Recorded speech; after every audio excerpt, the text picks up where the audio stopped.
Drama serial चाइल्डबाज की अगली किस्त में अब देखेंगे कि अशल ने ऑफिस ज्वाइन कर। वो जब ऑफिस पहुंचती है तो वहां रोहान मौजूद होता है।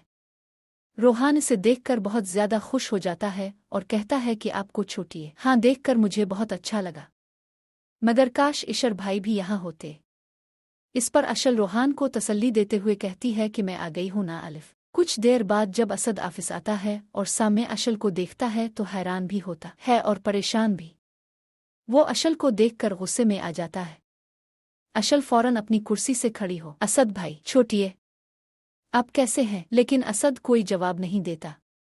अशल समझ जाती है कि वो इसके यहाँ आने से बिल्कुल है। दूसरी तरफ रोहान और अनाया की वालिदा यानी मसर्रत बेगम के पास जाते हैं।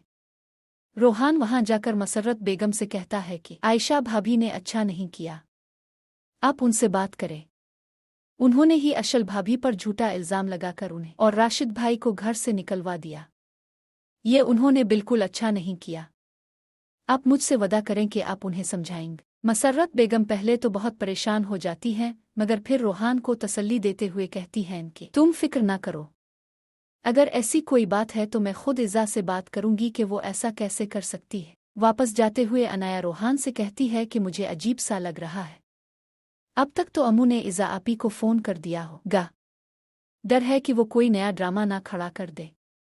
रोहान भी अनाया की बात सुनकर बेचैन हो जाता है और उधर मसर्रत बेगम इज़ा को फ़ोन करती हैं, मगर फ़ोन इज़ा की जगह उसके ससुर उठा लेते हैं। वो कुछ पूछते इससे पहले ही मसर्रत बेगम बोल, रोहान को शक हो चुका है कि तुमने अशल पर झूठा इल्ज़ाम लगाया है और इसे घर से निकलवा दिया है। तुम जानती हो अशल को पूरी हकीकत पता है।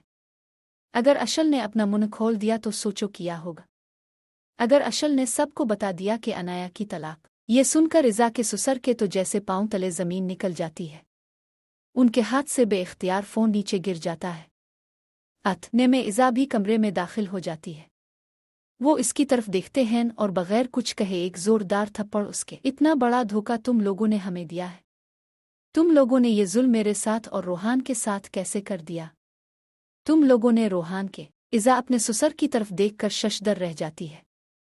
वो बिल्कुल सुन हो जाती है, जैसे इसे यकीन ही नहीं आ रहा कि इसका राज यूं सब काफ। आप लोगों को क्या लगता है, क्या इज़ा के ससुर उसकी असल हकीकत सबके सामने लाम? अब फिर इज़ा कोई नई चाल चल कर उनका मुंह बंद कर दे? अपनी राय कमेंट में ज़रूर बुत।